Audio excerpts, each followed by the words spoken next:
am I optimistic about Africa harnessing demographic dividend?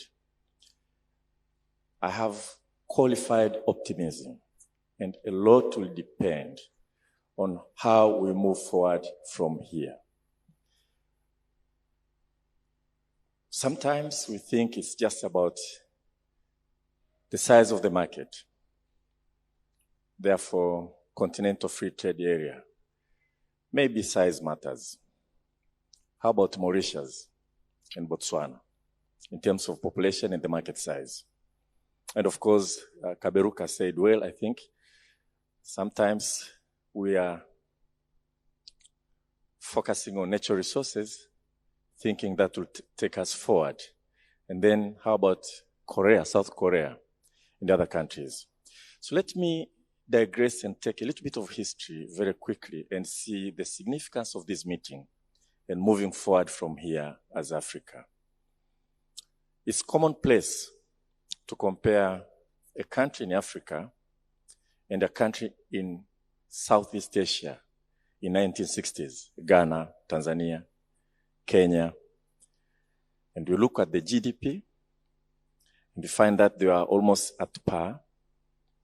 And that now we compare them and find that in terms of GDP, we are far apart. The problem with that comparison is a failure to look at differences in human capital accumulation at the baseline. What did they have in 60s in terms of human capital? Forget about the GDP. And how did they continue to invest and sustain high investment in human capital going forward? You cannot just compare two countries in terms of GDP. South Korea with thousands of years of statehood and also investments in human capital. So when we gained independence, there was that far cry, and I think it was Nkrumah who said, seek political kingdom first and everything will follow. And we recognize things like importance of education and health, dealing with poverty. Those were three key issues we were determined to address.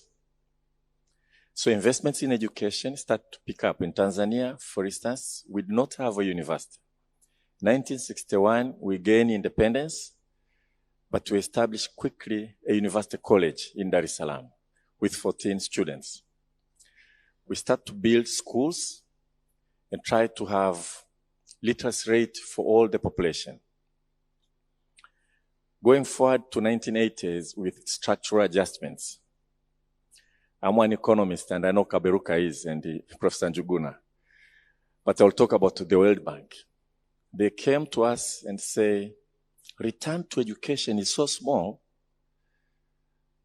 and therefore with the trickle-down economics, we should not waste too much time, resources in these activities that do not have high returns. We should reorganize the economy and, you lift the ship and all the boats will be lifted together. And we actually cut down on expenditure in education because we look at the returns to education. And the fallacy of that is that we are focusing on 2, 3, 4, a decade, years, instead of looking at intergenerational impact of capital accumulation that is the country like Korea and Taiwan had by 1960s when we tried to compare the two countries. When I talk to my colleagues from the World Bank, I say, when I see you focusing on human capital now, I'm so happy, and I know you're atoning for the sins of the World Bank bureaucrats in 1980s and Bretton Woods. If we leave this summit with a commitment to continue to invest in education and other dimensions of human capital and sustain that investment, I'll have reasons to be optimistic about harnessing demographic dividend.